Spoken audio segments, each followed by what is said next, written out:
This podcast is created by Home Build Zambia to help you as you start and manage your home building project.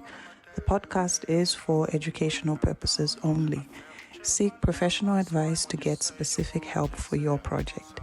Enjoy this week's show. Welcome to An Architect and a DJ Building Home Podcast. She is the architect. And he's the DJ. Expert. Yeah. You're the expert. Well, expert DJ. Anyway, welcome to today's show. Yep. Today we continue with what we've been looking at this season. And today we're delving into... Your plot. Yes, your plot. Where is it that you start when you want to build your home?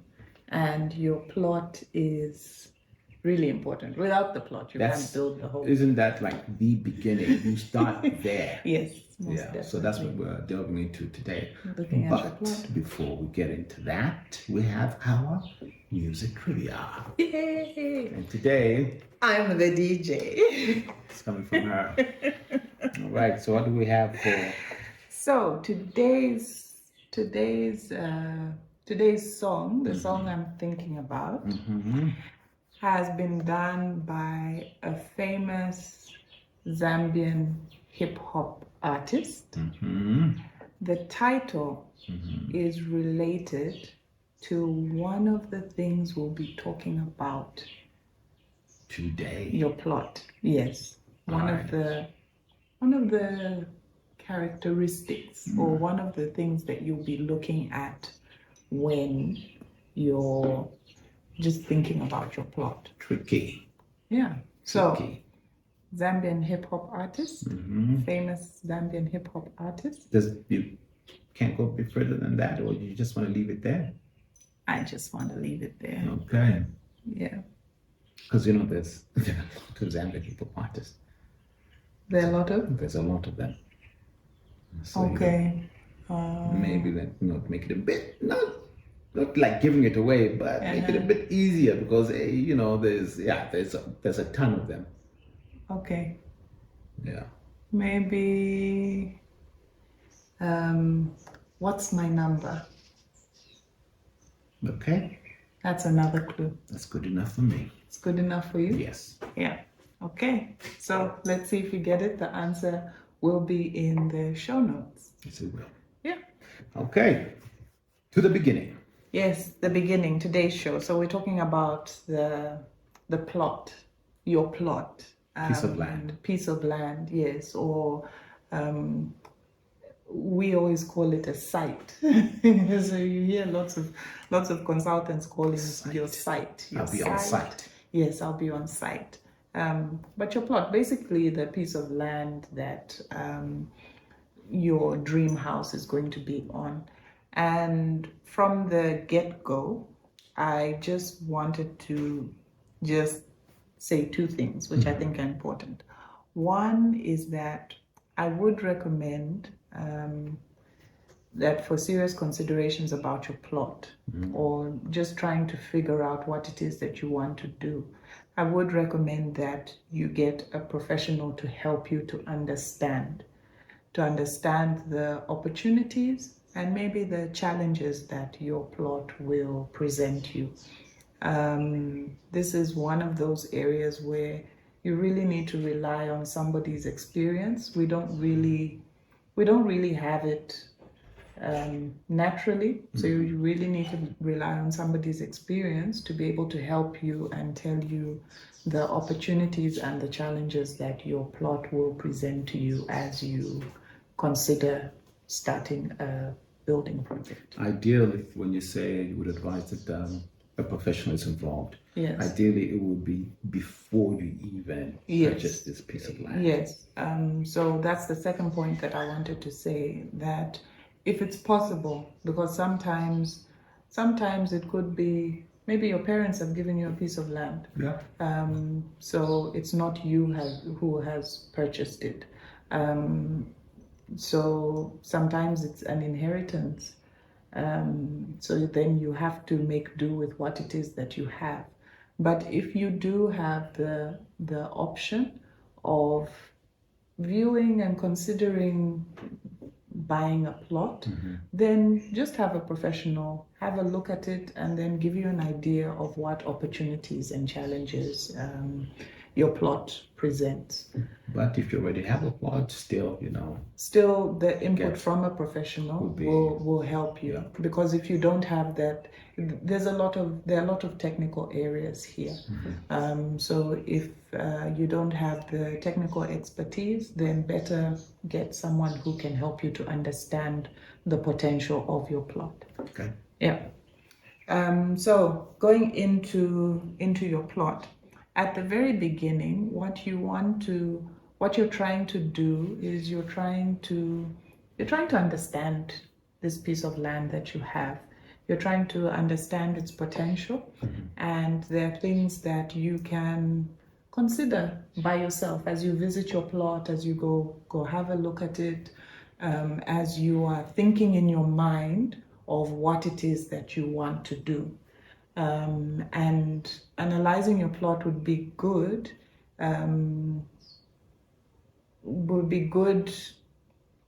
The English has gone. It would be good to do it at the same time that you're thinking about what it is that you want. It's back. It's back. Yeah. So what are you dreaming about? So we spoke about vision, your vision. And your vision doesn't necessarily need to be like what's the form of your project. Like maybe you don't have an idea of what it will look like, but you have an idea of the way you want it to feel. Yes, you have an idea. You've got an idea of the things that you are attracted to. So maybe nature is very important to you, and you want to be connected to it in your home.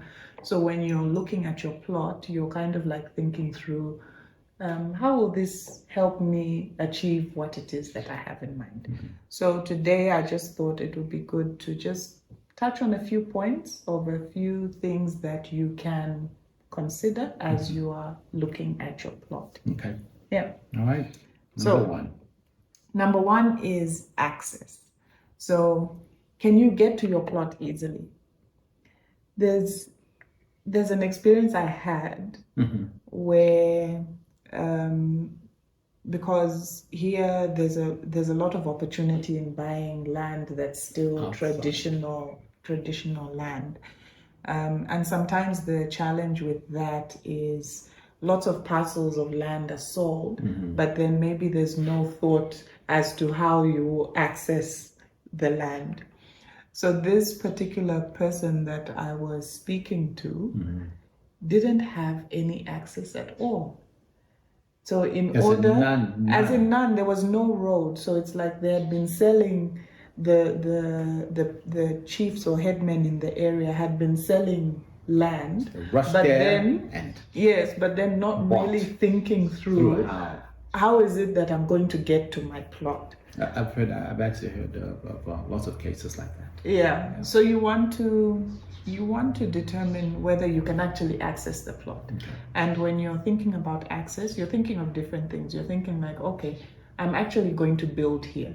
So then it means trucks that are carrying materials need to be able to bring them to my plot. Yeah. So how will that happen? There's another plot for actually a late architect, and he had a plot in Kafue, and the plot was right on a hill, but to get to it you had to park the car down at the bottom of the hill, and then there was a way there. All the way to the top. They have to then get to the top. So if you're thinking about things like transport, it then actually becomes very expensive. Exactly. Yes, because there's going to be more work in order to get materials to your plot. So how is access to your plot? Can you get there with a vehicle? If somebody's walking, how do they access? That's it seems like a no-brainer to think that. You'd be surprised. Yeah. So access, yes. And then services. So when you think of services, you're thinking about water, you're thinking about electricity, you're thinking about sewer. And the early considerations are going to be, how is your house going to be serviced? How is your house going to have access to these things? So you're asking those questions. Electricity, am I able to get electricity? Sometimes you'll have the ZESCO infrastructure that's near your plot. Sometimes you won't have, and sometimes that then means that it's a much lengthier process to get them to now bring electricity to your plot. For those watching who do not live in Zambia, ZESCO would be what? Oh, ZESCO is our utility company that supplies electricity. Yeah. So the ZESCO in whatever country you live in should be able to have access to your plot.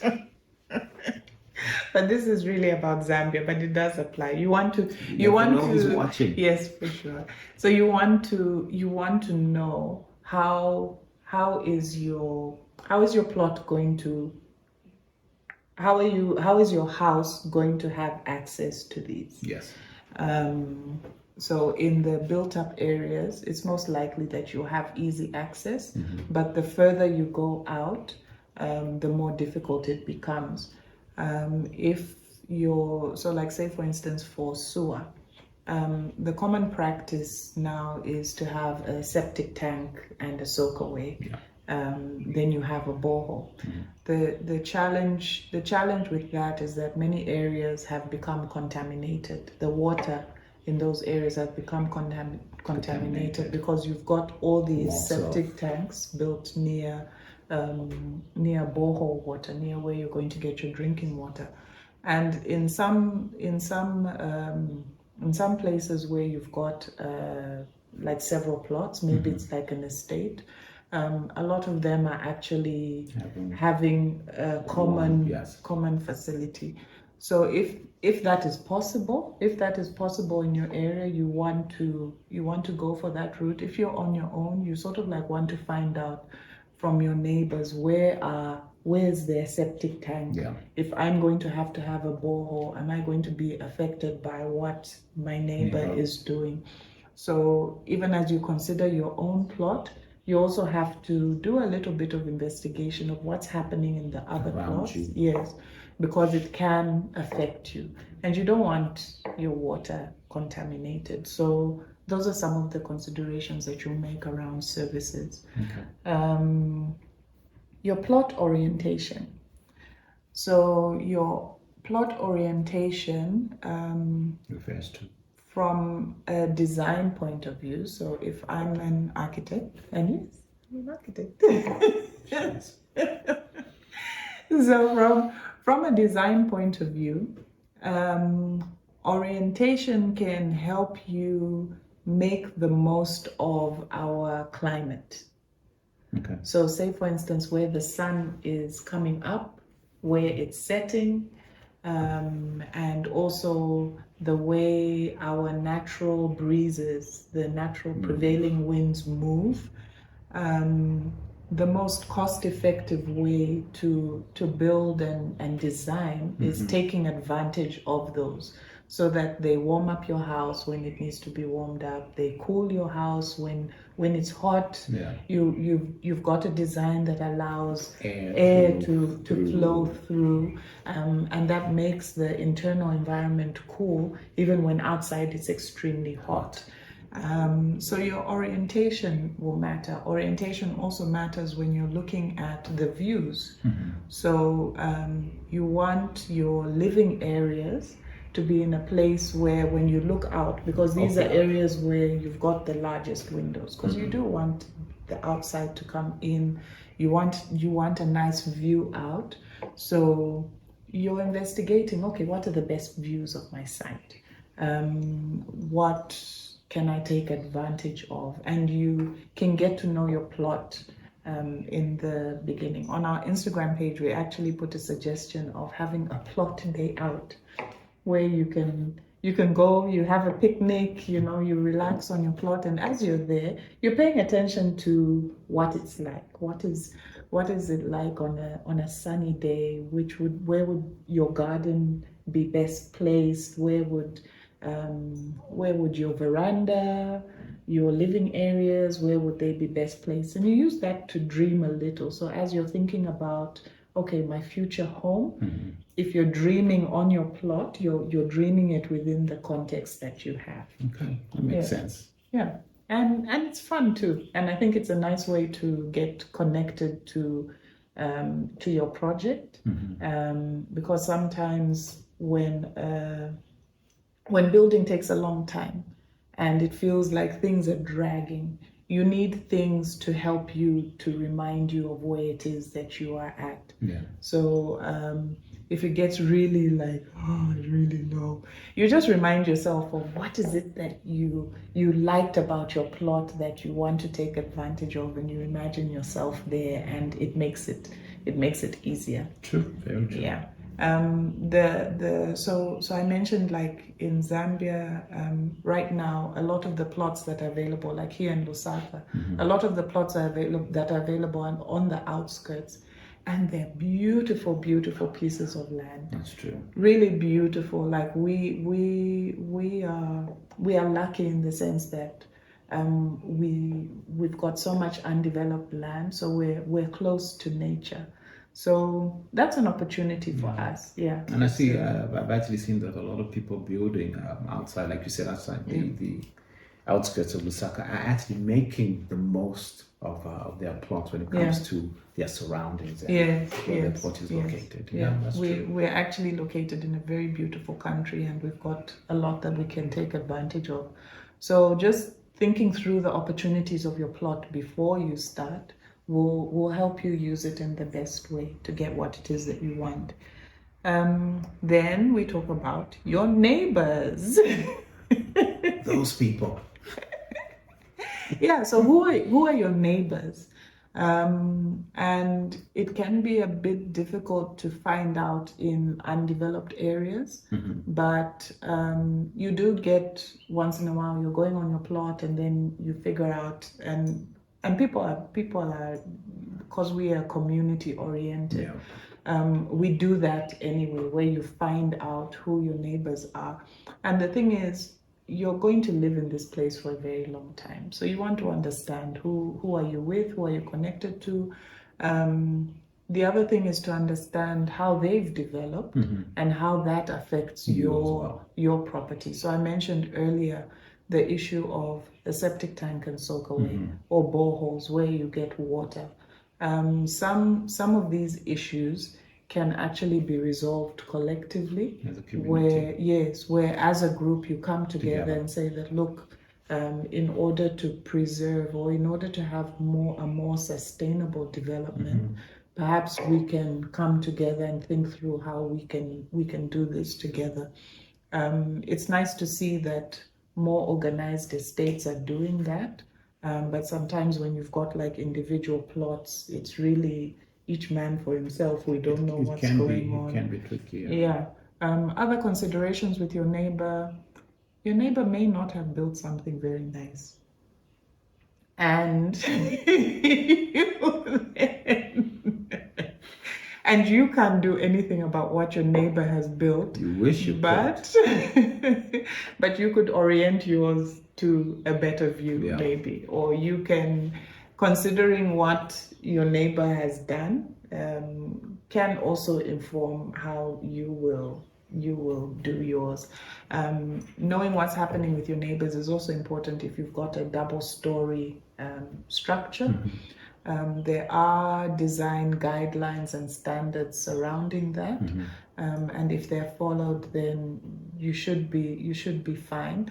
But sometimes you don't want a situation where somebody can look into your master bedroom is at the top and your neighbor can see you, like it's very open. Your private space is very open to someone else. So those are some considerations that are taken. And you want to think through who are your neighbors. Sometimes you can't do anything about your neighbors, but then it helps you know how you're going to manage it, how you manage the relationship as you go forward. So knowing that will be That would be good. Simply put, it would be good. Yeah, it would be helpful for you. Then the final note that I have here, and these are just a few considerations just to help you think through your plot and the potential it has. The final one is, does the house that you want, will it fit on the plot that you have?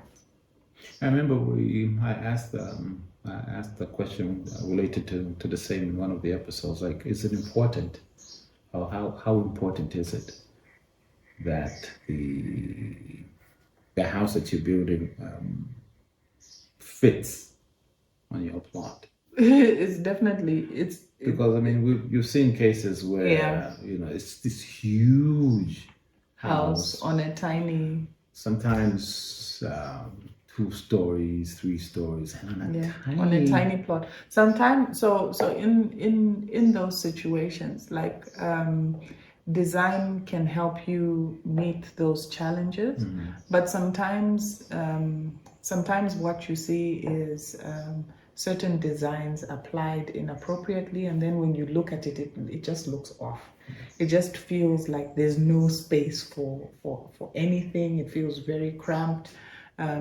You have something very big, but then there isn't any breathing room around it, for instance. I've seen cases where you open a window to your house and it's hitting into the wall. Yes, and there, in such cases, then they haven't actually followed the planning authority guidelines, because there are guidelines in terms of how you can, in terms of how far you can build in your plot. So the guidelines are like, you need a frontage of about 6 meters, and then on the sides and the back it needs to be about 3 meters. So if you've done it so that it's right up close, then you're definitely not following. You've done something wrong. Yes, you're definitely not following the guidelines. And also, it's not very good design if your window is hitting a wall each time. So there are those considerations. You want to make sure that the design that you want can actually work on your plot. And again, it's a technical issue that you can actually get help on. Yeah. So in today's episode, we took it right to the beginning, which is the plot. Yeah. And how to make the most of it. Yeah. And that's what we're looking at today. We hope that you have found something useful. You will find something useful in today's episode. Yeah. Thanks for your company. Yeah. And I just wanted to mention that. That's what I was going to say. And something. So I just wanted to mention that if there are any questions, people are free to comment, put comments. We put out an email address as well. You can send questions, and like we did for the last season, we did a feedback episode, and we'd be happy to answer your questions or get people who can answer them to help us if we can't answer them. Yeah. Okay. Yeah. Thank you for the show, and happy dreaming. Thank us for the show. Oh, thank you for your company. Thank you to us for the show. Thank you for joining us. Talk to you next time. An Architect and a DJ Build a Home podcast is a Home Build Zambia production, recorded and produced in Lusaka. The show is hosted by Kalenga, he's the DJ, and me, Mphangela, I'm the architect. Video recording by Sharon Malama, music by Bless the Creative, technical support provided by Bless the Creative. You can find us on Instagram at home_build_Zambia, or on our website, homebuildzambia.com, or contact us by email, podcast@homebuildzambia.com. Thank you for listening.